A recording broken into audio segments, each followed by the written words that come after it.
আসসালামু আলাইকুম, welcome to test of Bangla. আজকে নারকেল দিয়ে খুবই মজাদার একটা রেসিপি তৈরি করে দেখাচ্ছি।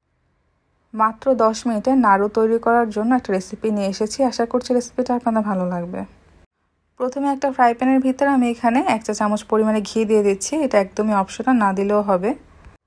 আজকে এখানে আমি শুকনো নারকেল ব্যবহার করেছি। আপনারা চাইলে কোরানো নারকেলও নিতে পারেন, তবে শুকনো নারকেল দিয়ে করলে রেসিপিটা অনেক তাড়াতাড়ি তৈরি হয় আর খেতেও কিন্তু খুবই মজাদার হয়। তারপর নারকেলটা দিয়ে ঘিটা জাস্ট একটু মিশিয়ে নিতে হবে নারকেলের সাথে। এটা কিন্তু ভাজা যাবে না, যেহেতু আগে থেকে ভাজা আছে তাই এটাকে ভাজার কোনো প্রয়োজন নেই। এখানে আমি ব্যবহার করছি দুধ 1 কাপ পরিমাণে। যেহেতু এটা শুকনো নারকেল তাই এখানে আমি দুধ অথবা পানি ব্যবহার করব। নারকেলটা দেওয়ার পর আমি এখানে গুড় দিয়ে দিচ্ছি। গুড়টা আমি এখানে 1 কাপ থেকে বেশি ব্যবহার করেছি। আপনারা চিনিও ব্যবহার করতে পারেন, তবে গুড় দিয়ে তৈরি করলে বেশি ভালো হয়ে থাকে। সুন্দর ফ্লেভারের জন্য আমি এখানে 2 টুকরো দারুচিনি আর 2টো এলাচ ব্যবহার করছি। সামান্য লবণ ব্যবহার করছি, এতে করে মিষ্টির টেস্টটা একদমই পারফেক্ট আসবে। আর কোনো উপকরণ লাগবে না। এবার এটাকে জাল দিয়ে একদমই সুন্দরভাবে আঠালো করে নিতে হবে। তো মাঝারি আঁচে আমি এটাকে এভাবে জাল দিয়ে নিচ্ছি। একটু পরে দেখবেন যে গুড়টা গলে গেছে আর আস্তে আস্তে কালার আসতে থাকবে। একটু সময় পরে দেখবেন যে কালারটা চেঞ্জ হয়ে গেছে, দেখতে এরকম হয়েছে। তারপর পানিটা একদমই শুকিয়ে এটার আঠালো একটা ভাব নিয়ে আসতে হবে। দেখুন কালারটা প্রায় একদমই চেঞ্জ হয়ে এসেছে আর এটাকে আমি নেড়ে যাচ্ছি যাতে করে নিচের দিকটা না, তবে খেয়াল রাখবেন একদমই শুকিয়ে নেওয়া যাবে না, জাস্ট আঠালো করে নিতে হবে যাতে এটা বাইন্ড করা যায়।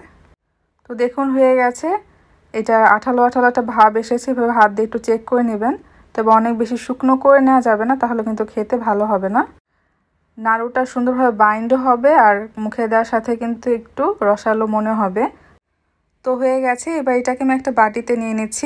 হাতে আমি একটু ঘি মেখে নিলাম, তারপর আমি পরিমাণ মতো নিয়ে এটাকে গোল গোল করে এভাবে বাইন্ড করছি। দেখুন এটা অনেক বেশি গরম নেই, কিন্তু আবার অনেক বেশি ঠান্ডাও না। এটাকে অনেক বেশি ঠান্ডা করে নেওয়া যাবে না, হালকা ঠান্ডা হলেই এটাকে বাইন্ড করতে হবে।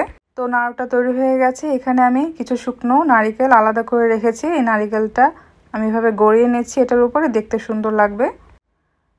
আপনারা চাইলে এখানে কিন্তু মুড়ি গুঁড়া করেও এভাবে গড়িয়ে নিতে পারেন একইভাবে। তো এভাবে শুকনো নারকেলটা গায়ে লাগিয়ে নিলে দেখতেও সুন্দর লাগে আর এটা হাতের সাথে লেগেও যাবে না। দেখুন কতটা সুন্দর লাগছে। একইভাবে আমি বাকিগুলো তৈরি করে নিচ্ছি। মাত্র 10 মিনিটেই তৈরি হয়ে গেল নারকেলের নাড়ু। খুব সহজেই কিন্তু তৈরি করে নেওয়া যায়। এটা কিন্তু আপনারা অনেকদিন বাইরে রেখেই খেতে পারবেন।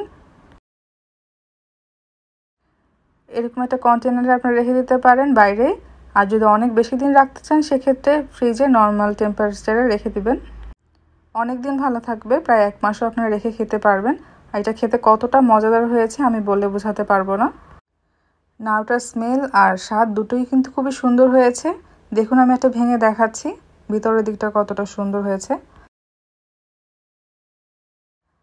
আশা করছি আজকের রেসিপিটা আপনাদের ভালো লেগেছে। আগামীতে আরও অনেক রেসিপি দেখার আমন্ত্রণ জানিয়ে বিদায় নিচ্ছি। আল্লাহ হাফেজ।